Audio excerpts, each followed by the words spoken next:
Ubu ahari hamukoro go kutahemeko n'abaronde Bishop yagira ngo ehibyahika niceta gisaruhanga okugerera embaba z'abashija okugira ngo bakegarukamo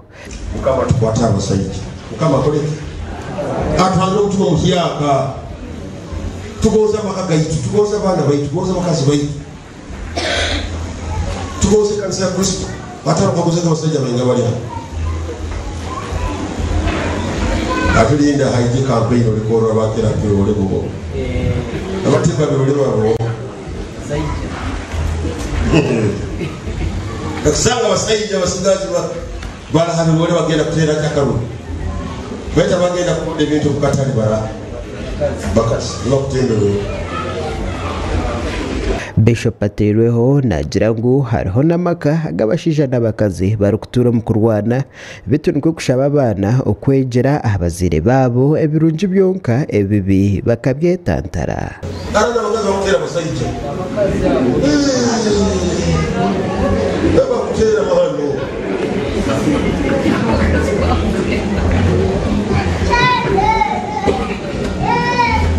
wane abazire bari barwana mukabasi baiti impeduwan bakabetsa bagamekisa mugenzo wazo azisi gokole. Venerable Reverend Canon Godfrey Buro sabadikono busabadikono bwa Kisita omubureberezo bwa Bunyoro Kitara yakoresa omukorogo nukwe kusima bashomesa ahabo kushaza pake gugungo kabo bitu nagira ngo esabiti birizonka ninche government okutereza enshonga z'abashomesa kugonza kusima awebembezi wa UNATU habo kuchwamu to suspend their industrial action kandi no kugamba ngo abasomesa bona bagarukeyo baitu ni nsaba ngo wiki ibiri ziri ntaito. This is a thing which takes the economy of the whole country. Venerable Reverend Canon Godfrey Buro nagira ngo obwahati obusabadikono bwa Kisita batiramane omukurinda ebyo buhangwa barukurabira omunteke nungi etarukushisha byo buhangwa. Clean cooking itukozesa gas kandi tutugenda kukora pilot project nuko tugule gas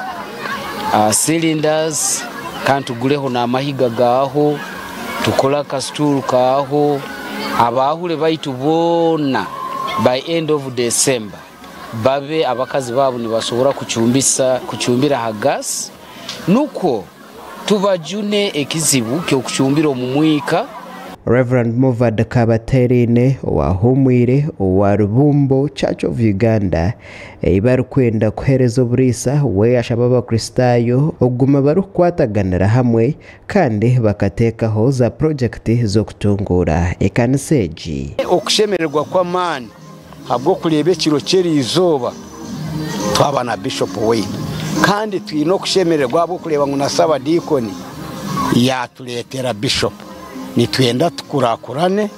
habwo kubyaro mwani tukurakurane turebeke ngo nitwe nke kanisa ya Church of Uganda yarugayo kurunji twashomesa abana beitu